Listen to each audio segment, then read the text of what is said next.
हाँ, तो राधे राधे साथियों। आज हम चलते हैं ताज का शासन। तो हम पिछली कक्षा में करा चुके हैं ताज से शासन से पहले, और ये एक सीरीज चल रही है जो एम लक्ष्मीकांत बुक्स की है। तो ये 1858 से भारत सरकार अधिनियम स्टार्ट करते हैं।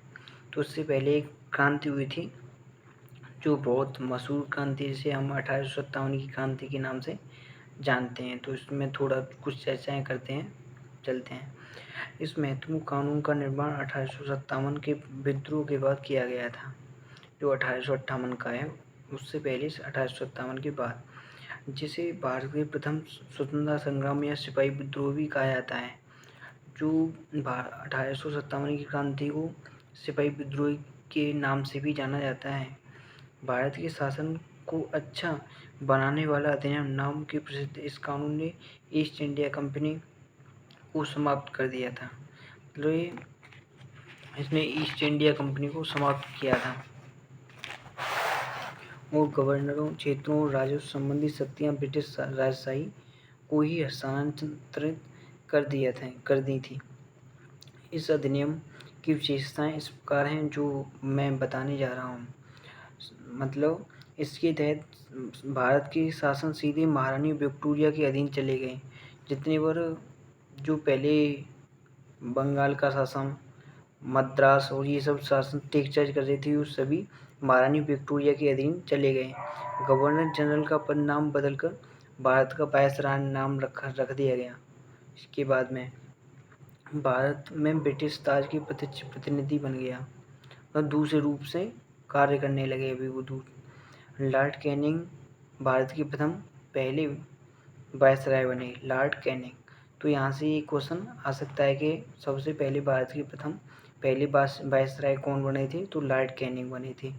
इस अधिनियम ने नियंत्रण बोर्ड और निदेशक कोर्ट समाप्त कर भारत के शासन की द्वैत प्रणाली समाप्त कर दी। एक नए पद भारत के राज्य सचिव का सृजन किया गया, जिसमें भारतीय प्रशासन के संपूर्ण नियंत्रण की शक्ति निहित थी। यह सचिव ब्रिटिश कैबिनेट का सदस्य और अंततः ब्रिटिश संसद के प्रति उत्तरदायी था। तो अभी चलते हैं। भारत सचिव की सहायता के लिए 15 सदस्यीय परिषद का गठन किया गया। भारतीय सचिव की सहायता के लिए 15 सदस्यीय का गठन किया गया। एक समिति बनाई गई या फिर परिषद बोल दो, जो एक सलाहकार परिषद थी। परिषद का अध्यक्ष भारत सचिव को बनाया गया। भारत का जो सचिव बनाया गया वो अध्यक्ष था, ठीक है। इस कानून के तहत भारत सचिव की प्रतिनिधि का गठन किया गया, जो एक नियमित निकाय थी और जिसे भारत का इंग्लैंड में मुकदमा करने का अधिकार था। इस मुकदमे मतलब ये मुकदमा किया जा सकता था। 1858 के कानून का प्रमुख उद्देश्य प्रशासनिक मशीनरियों में सुधार था, जिसके माध्यम से इंग्लैंड में भारत में प्रचलित शासन प्रणाली में कोई विशेष परिवर्तन नहीं किया गया, कोई खास तौर पर विशेष परिवर्तन नहीं किया गया था। अब आते हैं 1861 का भारत परिषद अधिनियम। 1861 में क्या बताया गया है, तो 1857 की महान क्रांति के बाद ब्रिटिश सरकार ने महसूस किया कि भारत में शासन चलाने के लिए भारतीयों का सहयोग लेना बहुत आवश्यक है, ज़रूरी है। तो इसमें उन्होंने कैसे भारतीयों को यूज किया, इसमें ये सब बताया जाएगा। तो इस सहयोग नीति के तहत एक मतलब सहयोग लेना आवश्यक है, इसलिए एक सहयोग नीति के तहत ब्रिटिश संसद ने 1861, 1892 और 1909 में 3 नए अधिनियम पारित किए।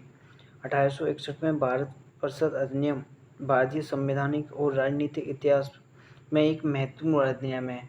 जो 1861वां अधिनियम है वो एक बहुत इम्पोर्टेंट महत्वपूर्ण अधिनियम है। इसमें बताएं, इस अधिनियम की विशेषता इस प्रकार थी कि इस अधिनियम द्वारा कानून बनाने की प्रक्रिया में भारतीय प्रतिनिधियों को शामिल करने की शुरुआत हुई। इस प्रकार वायसराय कुछ भारतीयों को विस्तारित परिषद में गैर सरकारी सदस्यों के रूप में नामांकित कर सकता था। 1862 में 3 भारतीयों, बनारस के राजा, पटियाला के राजा और सर दिनकर राव का विधान परिषद में मनोनीत किया गया। इनको इसलिए साथ में लिया गया क्योंकि भारतीय लोगों की सहायता लेके राज कर सकें। इस अधिनियम ने भारत, मद्रास और बम्बई प्रेसिडेंसी को विधायी शक्तियां पुनः देकर विकेंद्रीकरण की प्रक्रिया की शुरुआत की। इस प्रकार इस अधिनियम ने रेगुलेटिंग एक्ट 1773 द्वारा शुरू हुई केंद्रीकरण की प्रवृत्ति को उलट दिया और जो 1833 के चार्टर एक्ट के साथ ही अपने चरम पर पहुंच गई। इस विधायी विकास की नीति के कारण 1937 तक प्रांतों को संपूर्ण आंतरिक स्वायत्तता हासिल हो गई और पूरी तरीके से कब्जा हो गया। बंगाल, उत्तर पश्चिम सीमा प्रांत और पंजाब की क्रमशः 1862, 1866 और 1897 में विधान परिषदों का गठन हुआ। इसमें वायसराय को परिषद का कार्य संचालन के लिए अधिक नियम और आदेशों बनाने की शक्तियां प्रदान की गईं और इसने लॉर्ड कॉनिंग, जो भारत के प्रथम पहले वायसराय थे, 1859 में प्रारंभ की गई पोर्टफोलियो प्रणाली को भी मान्यता दी गई। इसके अंतर्गत वायसराय की परिषद का एक सदस्य एक ही या अधिक सरकारी विभागों का प्रभारी बनाया जा सकता था और उसे विभाग में काउंसिल की ओर से अंतिम आदेश पारित करने का अधिकार था। इसने वायसराय को आपातकाल के बिना काउंसिल की संस्तुति के अध्यादेश जारी करने के लिए अधिकृत किया। ऐसे अध्यादेश की अवधि मात्र 6 माह होती थी। अब आते हैं इससे अगला भारत परिषद अधिनियम जो 1892 में। अब आते हैं हमारा भारत का जो 1892 का भारत परिषद अधिनियम। ऐसे अधिनियम की कुछ विशेष प्रमुखताएं नहीं हैं, विशेषताएं नहीं हैं, उनके बारे में कुछ चर्चा करते हैं। तो इसके माध्यम से केंद्रीय और प्रांतीय विधान परिषदों में अतिरिक्त गैर सरकारी सदस्यों की संख्या बढ़ाई गई। गैर सरकारी जो सरकारी नहीं थे उनकी सदस्यों की संख्या बढ़ाई गई प्राइवेट तौर पे। हालांकि बहुमत सरकारी सदस्यों का ही रहता है। इसने विधान परिषदों के कार्य में वृद्धि कर उन्हें बजट पर बहस करने और कार्यपालिकाओं के प्रश्नों का उत्तर देने के लिए अधिकृत किया। इसमें केंद्रीय विधान परिषद और बंगाल चैम्बर ऑफ कॉमर्स में गैर सरकारी सदस्यों के नामांकन के लिए वायसराय की शक्तियों को प्रदान था। इसके अलावा प्रांतीय विधान परिषदों के गवर्नर की जिला परिषद, नगरपालिका, विश्वविद्यालय और व्यापार संघ, जमींदारों और चैम्बर ऑफ कॉमर्स की सिफारिश पर गैर सरकारी सदस्यों की नियुक्ति करने की शक्ति भी प्रदान की। ये सभी शक्ति प्राप्त थीं। इस अधिनियम ने केंद्रीय और प्रांतीय विधान परिषदों दोनों में गैर सरकारी सदस्यों की नियुक्ति के लिए एक सीमित और परोक्ष रूप से चुनाव का प्रावधान किया। हालांकि चुनाव शब्द का अधिनियम में प्रयोग नहीं हुआ है, इसे निश्चित निकायों की सिफारिश पर की जाने वाली नामांकन की प्रक्रिया कहा गया है। बातें 1909 का भारत परिषद अधिनियम। इस अधिनियम को मार्टे मिंटो सुधार के नाम से भी जाना जाता है।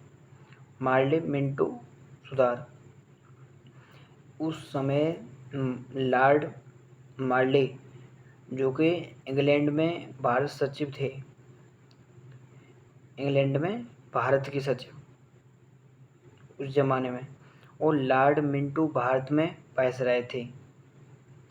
उस समय लॉर्ड मार्ले इंग्लैंड में भारत के राज्य सचिव थे और लॉर्ड मिंटो भारत में वायसराय थे। इस अधिनियम की अधिक विशेषताएं इस प्रकार थी कि इसने केंद्रीय परिषद में इनकी संख्या 16 से 60 हो गई। प्रांतीय विधान परिषदों में इनकी संख्या एक समान नहीं थी। इसने केंद्रीय परिषद में सरकारी बहुमत को बनाए रखा, लेकिन प्रांतीय परिषदों में गैर सरकारी सदस्यों के बहुमत की अनुमति थी। इसने दोनों स्तरों पर विधान परिषदों के कार्यों का दायरा बढ़ाया। उदाहरण के तौर पर अनुपूरक प्रश्न पूछना, बजट पर संकल्प रखना आदि। इस अधिनियम के अंतर्गत पहली बार किसी भारतीय को वायसराय और गवर्नर की कार्य परिषद के साथ एसोसिएशन बनाने का प्रावधान किया गया। सत्येंद्र प्रसन्न सिन्हा वायसराय की कार्यपालिका परिषद में प्रथम भारतीय सदस्य बने। उन्हें विधि सदस्य बनाया गया था। इस अधिनियम ने पृथक निर्वाचन के आधार पर मुस्लिमों के लिए सांप्रदायिक प्रतिनिधित्व का प्रावधान किया। इसके अंतर्गत मुस्लिम सदस्यों का चुनाव मुस्लिम मतदाता ही कर सकते थे। इस प्रकार के देखो कैसा अधिनियम है। इस अधिनियम ने सांप्रदायिक को वैधानिकता प्रदान की और लॉर्ड मिंटो को सांप्रदायिकता निर्वाचन के जनक के रूप में जाना जाता है। लॉर्ड मिंटो को इसने presidency corporation, chamber of commerce, विश्वविद्यालय और जमींदारों के लिए अलग प्रतिनियुक्ति का प्रावधान भी किया। आते हैं भारत शासन अधिनियम 1909 में क्या क्या हुआ है। 20 अगस्त 1917 को ब्रिटिश सरकार ने पहली बार घोषित किया कि उसका उद्देश्य भारत की क्रमिक रूप से उत्तरदायी सरकार की स्थापना करना था। 20 अगस्त 1917 में ये बात बोली।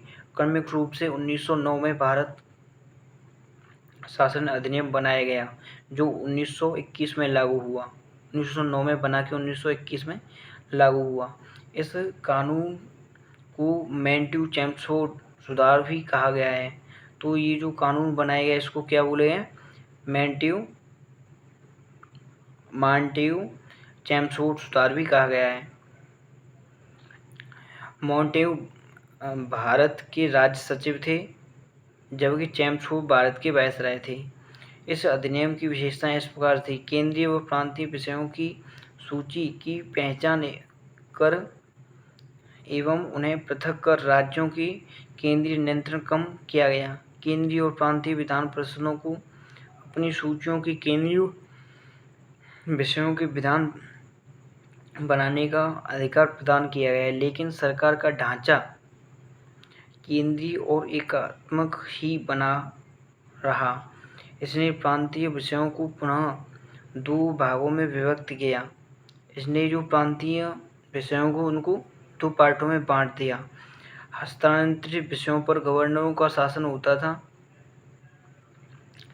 और इस कार्य वह उन मंत्रियों की सहायता लेता था जो विधान परिषद के प्रति उत्तरदायी थे। और दूसरी थी, दो पार्टों में बांटा है। दूसरा पार्ट दूसरी और आरक्षित विषयों पर गवर्नर कार्यपालिका परिषद की सहायता में से शासन करता था, जो विधान परिषद के प्रति उत्तरदायी नहीं थे। शासन की इस द्वैरी व्यवस्था को द्वैत या यूनानी शब्द डाई-आर्की से व्युत्पन्न शासन व्यवस्था कहा गया है या द्वैत शासन व्यवस्था कहा गया है। हालांकि यह व्यवस्था काफ़ी हद तक असफल ही रही। इस अधिनियम ने पहली बार देश की द्विसदनीय व्यवस्था और प्रत्यक्ष निर्वाचन की व्यवस्था प्रारंभ की। इस प्रकार भारतीय विधान परिषद के स्थान पर द्विसदनीय व्यवस्था यानी राज्यसभा और लोकसभा का गठन किया गया। दोनों सदनों के बहुसंख्यक सदस्यों को प्रत्यक्ष निर्वाचन के माध्यम से निर्वाचन किया जाता था। इसने अनुसार वायसराय को कार्य परिषद के 6 सदस्यों में से कमांडर इन चीफ को छोड़कर 3 सदस्यों का भारतीय होना आवश्यक था। इनके सांप्रदायिक आधार के सिखों, भारतीय ईसाई और आंग्ल भारतीय समझते हो, भारतीयों और यूरोपियों के लिए भी पृथक निर्वाचन भी सिद्धांत का विस्तार कर दिया। इस कानून ने संपत्ति कर, शिक्षा के आधार पर सीमित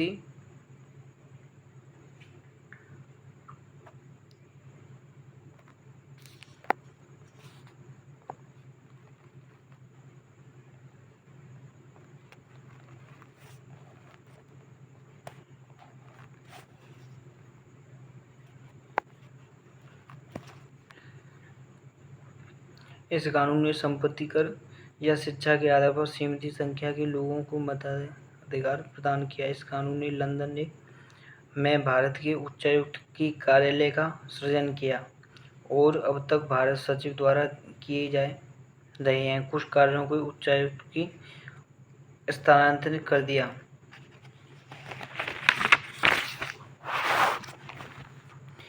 इससे एक लोक सेवा का जो लोक सेवा आयोग था उसका गठन हुआ। अतः 1926 में सिविल सेवकों की भर्ती के लिए केंद्रीय लोक सेवा आयोग का गठन किया गया, जिसकी तैयारी करते हैं लोक सेवा आयोग। समझ जाओ। 1926 में सिविल सेवकों की भर्ती के लिए केंद्रीय लोक सेवा आयोग का गठन किया गया। इसने पहली बार केंद्रीय बजट के राज्यों के बजट को अलग कर दिया और राज्य विधान सभाओं को अपना बजट स्वयं बनाने के लिए अधिकृत कर दिया। इसके अंतर्गत एक वैधानिक आयोग का गठन किया गया, जिसका कार्य 10 वर्ष बाद जांच करने के बाद अपनी रिपोर्ट प्रस्तुत करना था। इससे आगे है साइमन कमीशन। साइमन कमीशन से अगली क्लास में आपको मिलेगा। और आप सभी से रिक्वेस्ट है कि कुछ भी ना समझ में आए या दोबारा रिपीट करने के लिए तो कमेंट करें, और मैं क्या आपको बता रहा हूँ या क्या समझाने की कोशिश कर रहा हूँ, आपको कुछ नहीं आता है तो पूछ सकते हो कभी भी। और शेयर करें और आगे और बेहतर करने का प्रयास करेंगे। ठीक है, ओके, बाय।